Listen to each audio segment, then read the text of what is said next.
সালটা 2013। ভারতের মরুভূমিতে রাত 2টার সময় একদল প্যারানরমাল টিম একটি গ্রামে আসে। তাদের ইনভেস্টিগেশন শেষ করে তারা গাড়ির দিকে চলে আসে। তখনই তারা তাদের গাড়ির ওপর আজব কিছু দেখতে পায়। তারা দেখে একটা বাচ্চার হাতের ছাপ।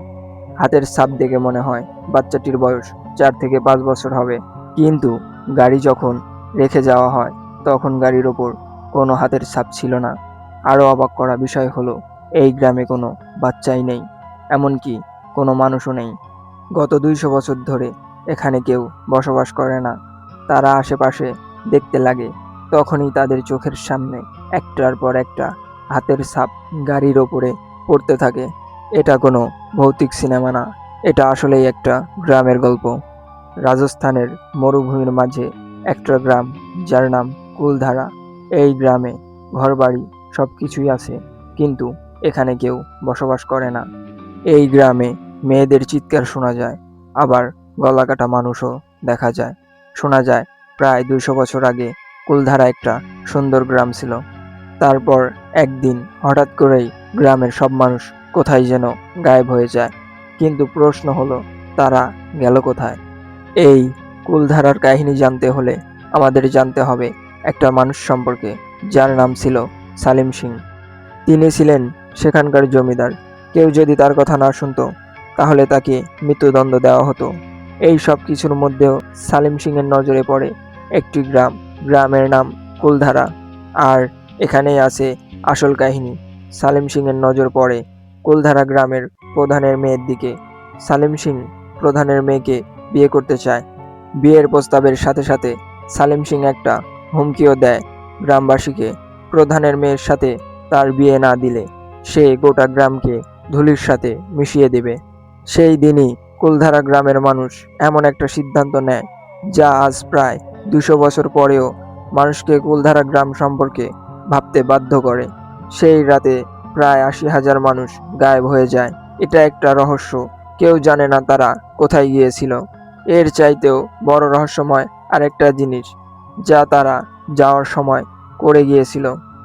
আর এই কারণেই কুলধারা গ্রাম ইন্ডিয়ার সবচেয়ে ভয়ঙ্কর জায়গাগুলোর মধ্যে একটি।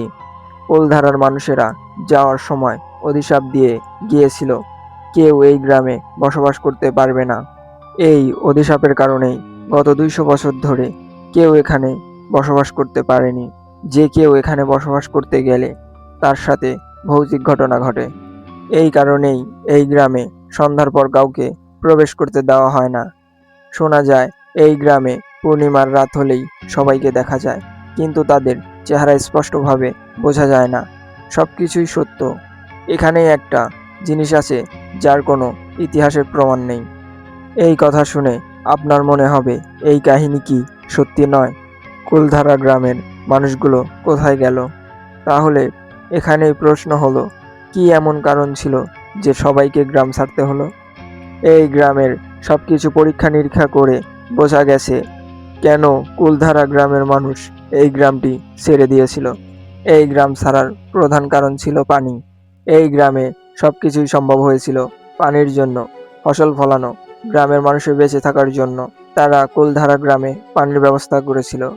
কুলধারা গ্রামের পানির প্রধান উৎসই ছিল বৃষ্টির পানি।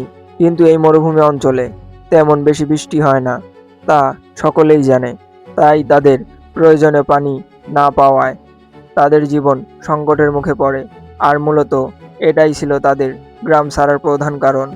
অথারনান কিশোর শর্মার মতে, কুলধারার পাশের নদী শুকিয়ে যাওয়ার কারণে সলিম সিং কুলধারা এবং তার আশেপাশের গ্রামের মানুষের কাছ থেকে অতিরিক্ত কর আদায় শুরু করে। অন্যদিকে ডাকাত দল কুলধারার মানুষের ধন সম্পদ লুট করতে শুরু করে। পানি শেষ, কুয়া শুকিয়ে গেছে, ফসল ফলানো সম্ভব হচ্ছিল না। এইদিকে সলিম সিং এবং ডাকাতের অত্যাচারেই কুলধারা গ্রামের মানুষ গ্রামটি ছেড়ে দিতে বাধ্য হয়। আপনার মনে এখন একটা প্রশ্ন জাগবে, তাহলে এসব ভূতের কাহিনী কি? এর জবাব আরও অনেকটাই সহজ। যে জায়গাগুলো সম্পর্কে আপনি যা শুনবেন তাই আপনার মন এবং মস্তিষ্কে কাজ করবে। এখানে সাইকোলজির মতে মানুষের মস্তিষ্ক সব জায়গাতেই একটা প্যাটার্ন খুঁজে। তাই আপনি যা শুনবেন বা দেখবেন অনেক সময় এর কোনো অস্তিত্ব নাও থাকতে পারে। ভিডিওটা ভালো লাগলে একটা লাইক, একটা কমেন্ট, একটা শেয়ার করে ছড়িয়ে দিন।